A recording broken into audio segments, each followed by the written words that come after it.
Namaste, Anita. Namaste. It's been a while since our last episode. You were moving countries and settling into your new location. Hope it's all gone well. Yes, it's good to be back home. So we're back to Bangalore, and yes, it's been a long break, but we are ready and preparing some interesting content for our viewers to listen to. Brilliant. In this episode 4, what we're going to do a deep dive on is breath awareness. Thought it would be a really pertinent topic because breathing is what we all do naturally. Yes, it is. And breathing is something which we take for granted, and it's often the most neglected aspect of our day-to-day life, when it should be your number one thing that you should be focusing and improving on. Brilliant. So let's get right to it. What is the correct way of breathing, Anita? In every yoga class I've been to, I've often heard the instructors give one key instruction, which is all about watching your breathing. So, can you talk to us a little bit about how to watch your breathing and what it actually means? So, watch your breathing is something which you should do consciously as part of everyday life, not only in your yoga class. So mostly the cueing that we give is like keep breathing, because I've noticed most of my students and I myself have done it sometimes, that when you are getting into an asana, in the enthusiasm to get it right, you are actually holding your breath, which is not helping you in any way. So mostly you would be hearing people telling you to keep breathing, and you will have specific cues to inhale and exhale at certain points in the practice. When you enter and exit an asana, whether you should be inhaling, whether you should be exhaling. So the breath that you are taking has a direct correlation with how your body is going to respond. So if you're going to hold your breath, or if you're not breathing to the right capacity, or if you're not sending in enough oxygen, then obviously your body is not going to be comfortable in that particular posture. For example, if you're doing a back bend, where you're going to lift your chest, and if you are not inhaling as you take your back bend, there is not going to be enough oxygen supply for you, and you're going to start feeling dizzy, or that's when you start feeling like lightheaded. So it is very important to watch your breath and understand how to breathe. And what is the correct way to breathe? Okay, so this is a very basic question and something which all of us should be aware of. So we can take it in two parts. One is the scientific explanation, and the other is the yogic explanation of how we do it. So when we say the normal breathing cycle, we have an inhalation and an exhalation. So inhalation is basically filling your lungs with air, and exhalation is releasing the air out of the lungs. So this is your basic explanation that we all know. So imagine the lung to be a balloon. You want to fill it with air as you exhale. And then when you are exhaling, you want to deflate it and send the air out. Now, when you want to understand how to breathe, the first thing we give in a yoga class, or anybody should be knowing, is to put your hand on your navel region, puff your stomach up as you inhale, and then draw it in as you exhale. This is called as abdominal breathing or diaphragmatic breathing, which is the best and the right way to breathe.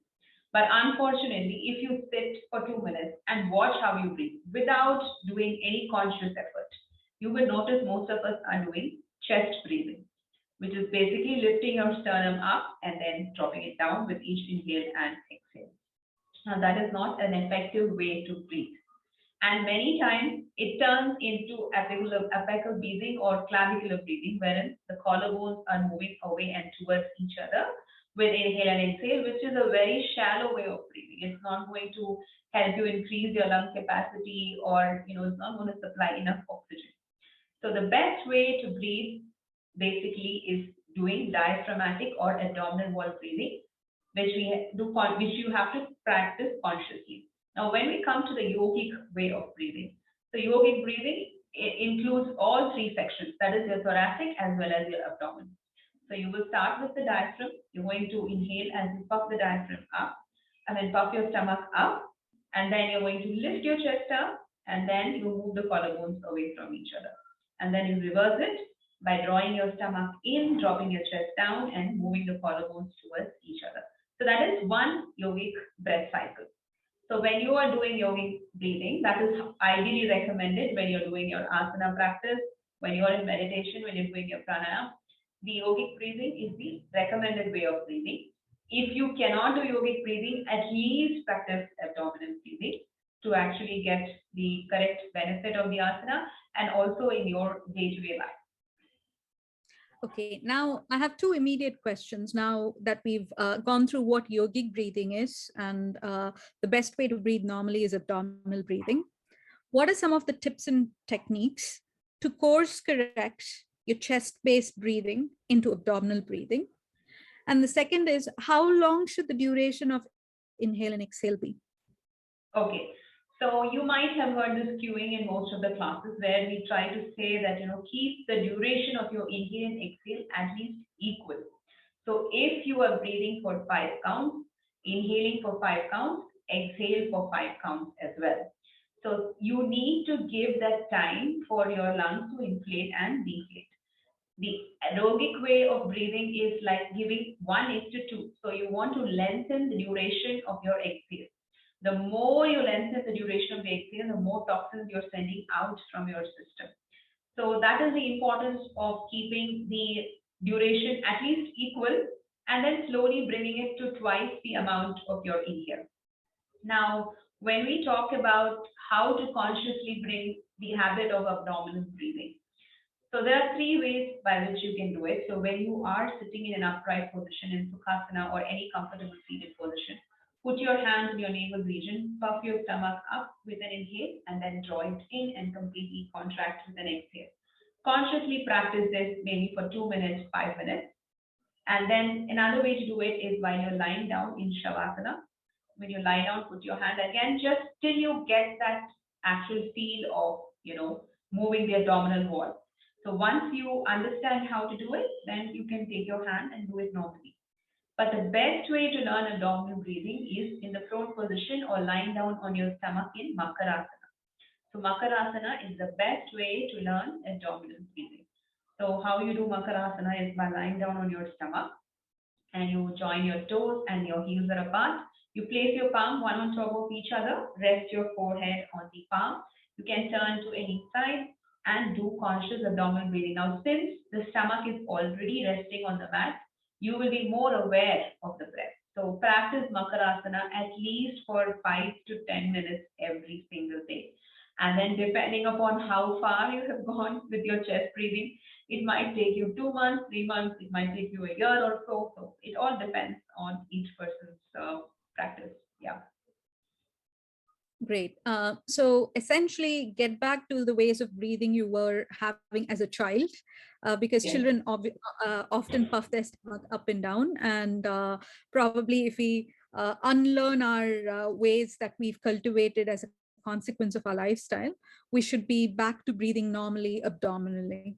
Exactly. Now, something that often gets told to us, you can influence your well-being by influencing how you breathe. Talk to us a little bit about the connection between your breathing and managing your emotional state and your well-being overall. Yes, so breathing is such a basic action, but it has profound effects on different parts of our life. So the better you breathe, the more uh, happy you are, the more relaxed you are, and your spiritual, mental, emotional well-being, everything becomes much better when you're breathing right. So scientifically, if you see, when we do chest breathing, you might have heard that our nervous system, central nervous system, has two parts, the parasympathetic and the sympathetic nervous system. The sympathetic nervous system is the one which is stimulating the fight or flight mode or the survival mode. So when you're doing chest breathing, you're actually sending signals to your sympathetic nervous system.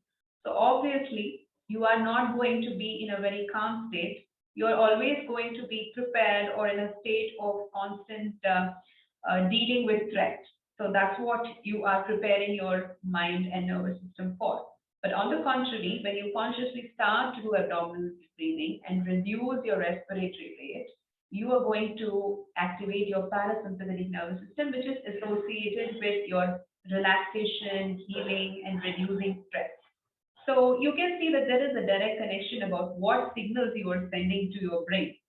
So when you are consciously practicing abdominal breathing, your brain automatically calms down. That's why you might have seen people when we are angry or we are stressed, we tend to breathe faster, and you are in a state of constant, you're unnerved, right? So you say you're in an unnerved state, and you that time you tell that person to take a deep breath or take a deep exhale. Why? Because you're sending signals to your parasympathetic system, which will help you to calm down naturally. So once you correct the way you breathe, you're definitely going to have better mental and emotional health as well. Excellent. I think we've covered various topics in our conversation today, starting with how to breathe properly, how to manage your emotional state using your breath, and how to use your breath to help you get better composure and balance during your yoga. Now, I think as everyone's preparing to wrap up this year and move into the next year, this should definitely be one of the goals that they're considering. I'm sure it's one of mine. Any more words from you, Anita, before we wrap up this episode? Yes, as you rightly said, we should incorporate this as a part of our day-to-day lifestyle, and I'm also consciously working on this. There is extensive material and research available on how your breath affects your well-being, and it is very interesting and enlightening to see how the ancient yogis uncovered such a beautiful thing. Like even science is not able to understand the connection that much, but like 5,000, 7,000 years ago, how the yogis have brought in such a beautiful way of life for us. So it is fascinating, and I have been learning this as a part of my course and find it very interesting. So I think this is definitely something I will be focusing on in the coming year as well. I already see another episode on various breathing exercises coming along, but all of that for the next year. Until then, this is Aarti and Anita signing off from Y for Yoga. Follow us on Instagram, or listen to our episodes on YouTube or any other streaming podcast service that you subscribe to. Thank you so much for your time. Namaste, Anita. Namaste, everyone. Wish you all a very happy new year. A happy 2022, everybody. Thank you very much. Thank you.